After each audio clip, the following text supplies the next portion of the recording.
नमस्कार, आदाब। मैं सैफ सैफी और आप देख रहे हैं समाचार बाग। आज हम मौजूद हैं जनपद बरेली के गंगवार हॉस्पिटल में और हमारे साथ यहाँ मौजूद है नवजात शिशु एवं बाल रोग विशेषज्ञ डॉक्टर कुलदीप गंगवार जी। आइए हम इनसे जानते हैं, क्योंकि थोड़ा सा आजकल किस तरह की बच्चों में बीमारी चल रही है, सर्दी का मौसम है, बच्चों से किस तरह से बच्चों को बचाव रखना चाहिए। डॉक्टर बहुत बहुत स्वागत है। नमस्कार। छोटा मोटा तो मैंने आपका परिचय दे दिया है, अगर इसमें कुछ इजाफा करना चाहे तो कर सकते हैं। मैं doctor Kuldeep Gangwar child specialist हूँ और इधर रामपुर गार्डन में चौकी चौराहा पर महिला थाना के निकट मेरा हॉस्पिटल है। और इस समय जो बच्चों की बीमारियों की चर्चा कर रहे हैं, जैसे आप, तो मौसम में ठंड हो गई है और ठंड के मौसम में कुछ बीमारियाँ बच्चों में देखी जाती हैं, जैसे कि एक है विंटर डायरिया, है ना।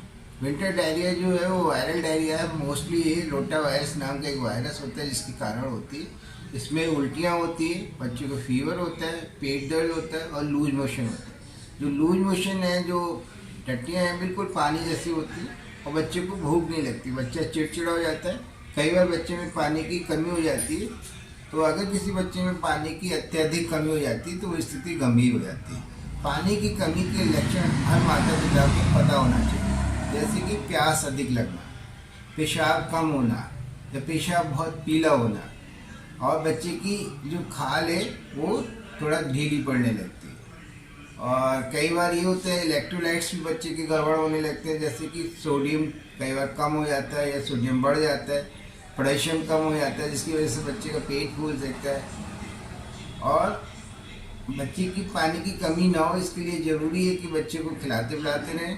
दूसरा, साथ में उसको ORS देते रहे, इससे पानी की कमी ना हो। इस समय सर्दी का मौसम है जी, और ज्यादातर बच्चों को खांसी, जुकाम, बुखार, ये सारी बीमारी इसमें चल रही है जी। इसका बचाव क्या है?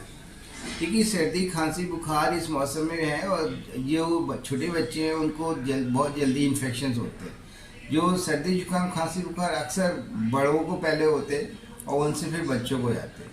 जो जैसे कि कोरोना फैलता है ना, उसी तरह से ये वायरल इन्फेक्शंस होते हैं और ये बच्चों को होते हैं। छोटे बच्चे जो खासतौर से 1 साल से छोटे बच्चे होते हैं, उनमें इस समय ब्रोंकोलाइटिस का प्रकोप बहुत ज़्यादा देखा जा रहा है। और ब्रोंकोलाइटिस एक रेस्पिरेटरी सिंस्टियल वायरस होता है जिसके जरिए फैलती है।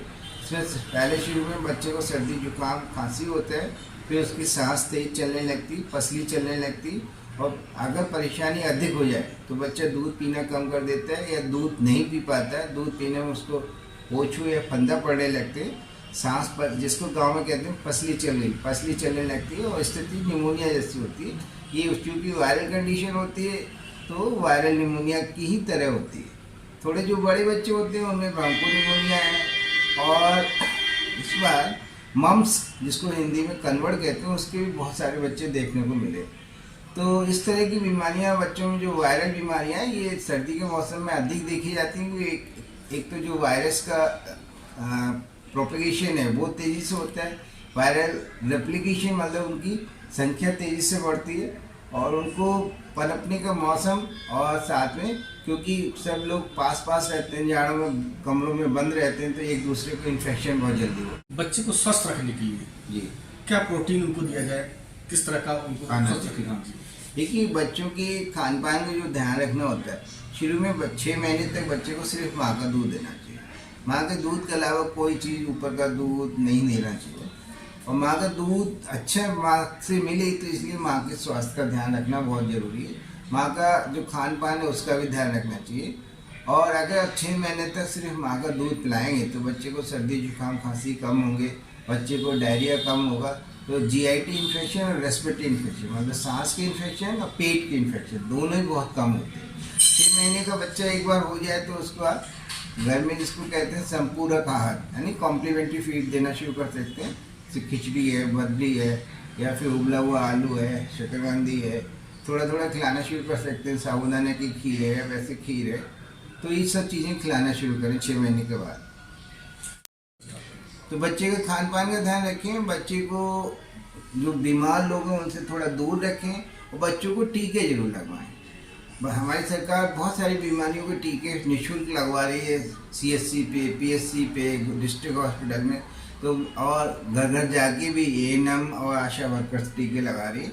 उन टीकों को जरूर लगवाएं। उन टीकों से जो बीमारियों से बचाव मिलता है वो ऐसी बीमारियां हैं जिनका अगर एक बार हो जाए तो उनका इलाज भी बड़ा मुश्किल से होता है और कई बार बच्चों को बचाना मुश्किल होता है। डॉक्टर साहब, दूसरी तरफ बात करते हैं राजनीति की। कहीं ना कहीं बड़ी चर्चाएं हैं आपको लेकर बरेली में, क्या कहना चाहेंगे राजनीति के बारे में? देखिए, राजनीति एक अच्छी लोगों की होनी चाहिए और हम लोग जब समाज सेवा करते हैं तो एक मुकाम ये भी आता है कि उस समाज सेवा को कैसे आगे बढ़ाए, क्षेत्र को कैसे आगे बढ़ाए। तो अगर कोई मौका मिलेगा तो क्षेत्र के क्षेत्रवासियों की सेवा की जाएगी। अभी 25 दिसंबर को एक प्रोग्राम किया था, बड़ा अच्छा प्रोग्राम रहा, एक शाम अटल जी के नाम। जी, क्या कहेंगे उसके बारे में? देखिए, चूँकि अटल जी हमारे बहुत ही लोकप्रिय प्रधानमंत्री थे और उनका जन्मदिन होता है 25 दिसंबर को, और वो एक कवि भी थे। तो उनकी याद में हम लोगों ने एक संगोष्ठी की थी, अटल जी को याद किया था। कविताओं का वहाँ पे कविताओं की गोष्ठी हुई थी, कवि आए थे और उसमें हमने कुछ और भी प्रोग्राम किए, जैसे कि हमारी जो लोक संस्कृति है उसको हम लोगों ने याद किया। जैसे कि हमारा जो संगीत है या फिर जो गांव में हम लोग बचपन में सुनते थे आला, तो आला का भी उसमें प्रोग्राम हुआ, संगीत का प्रोग्राम हुआ और हमारे एक जादूगर भी आए थे जिन्होंने सबका मन मोह लिया और बड़ा अच्छा मनोरंजन पूर्ण प्रोग्राम दिया। एक तरह की समाज सेवा है ना। तो समाज सेवा को जब और विस्तार आप देना चाहते हैं तो फिर राजनीति में आना आपको चाहिए और अच्छे लोगों को राजनीति में आना चाहिए जिससे कि राजनीति अच्छी हो। हम ये तो चाहते हैं कि राजनीति अच्छी हो, लेकिन दूसरी तरफ ये भी चाहते हैं कि और अच्छे लोग राजनीति में आ जाएं, खुद ना आए। तो देखिए, जब तक आप खुद अपने आप को एक पेश नहीं करेंगे राजनीति में, एक अच्छी राजनीति नहीं करना चाहेंगे और लोगों को एक अच्छा ऑप्शन नहीं देंगे तो लोग भी कैसे सिलेक्ट करेंगे। 24 का चुनाव आने वाला है, तो चुनाव में क्या मतलब, चुनाव मैदान में आने की तैयारी है? देखिए, ये सब निर्भर करेगा हमारा इस बात पे कि हमें कितना इस लायक माना जाता है और किस पार्टी से हमको कंसीडर किया जाता है, कौन हमें कंसीडर करता है। और अगर इस लायक माना जाएगा, है ना, तो फिर अवश्य आएंगे। और ऐसा भी नहीं कि हम बरेली से ही सिर्फ गए, हम पार्टी जहाँ से कहेगी, पीलीभीत से, बरेली से, आंवला से या बदायूं से, जहाँ से पीलीभीत कहेगी वहाँ से हम तैयार करेंगे अपने आप को। 35 साल हम लोगों को डॉक्टरी करते बरेली में हो गए और घर घर हम लोगों ने पेशेंट्स हैं हमारे, जहाँ तक हम लोग कैंप किए हैं, निःशुल्क कैंप किए हैं और कई जगह निःशुल्क हमारी बहुत चैरिटेबल ओपीडी चल रही है। जैसे कैंट जनरल हॉस्पिटल में चल रही चैरिटेबल ओपीडी, हमारे अपने अस्पताल में चैरिटेबल ओपीडी चल रही है मंगलवार और शुक्रवार। तो अगर पब्लिक की इच्छा होगी, पब्लिक की डिमांड होगी और पार्टियों की राय बनेगी, वो हमें कुछ हमसे राजनीति करवाएंगे तो हम राजनीति में अवश्य आएंगे। क्षेत्र की जनता से कुछ कहना चाहते हैं आप अपने लिए?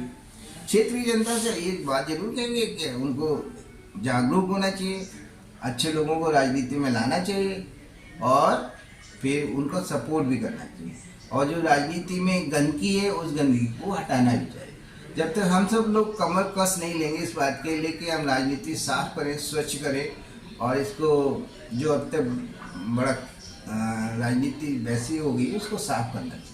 लास्ट सवाल और है आपसे, जो आपने लोगों के दिलों में अपनी लोकप्रियता बना रखी है, उस पर आज क्या? देखिए, वो तो हमारा प्रोफेशन ऐसा है कि अगर हम लोगों के साथ अच्छा व्यवहार नहीं करेंगे अच्छे, तो हमारे पास कोई नहीं आना चाहेगा। तो हमारा पेशा ऐसा है कि लोग खुश रहें, हमसे लोगों को खुशी देते रहें आगे, चाहे वो हमारा थोड़ा सा तरीका बदल जाए। अगर राजनीति के थ्रू हम लोग खुशियाँ दे पाएँ तो वो वहाँ भी खुशी देंगे सबको। देखिए, ये हमारे साथ डॉक्टर कुलदीप गंगवार थे। हमने इनसे जाना इनके राजनीतिक सफर के बारे में, क्योंकि राजनीति में ये इस समय लगातार राजनीति में आ रहे हैं और क्षेत्र में इनकी काफ़ी चर्चाएं हो रही हैं। अभी इन्होंने एक प्रोग्राम किया था, एक शाम अटल जी के नाम, बहुत बेहतरीन का प्रोग्राम रहा और काफ़ी वहाँ पर पब्लिक जनता वहाँ मौजूद थी, काफ़ी तालियों की गड़गड़ाहट से हाल को एकदम खुशनुमा बना दिया। इसी के साथ मैं आपसे विदा लेता हूँ। नमस्कार।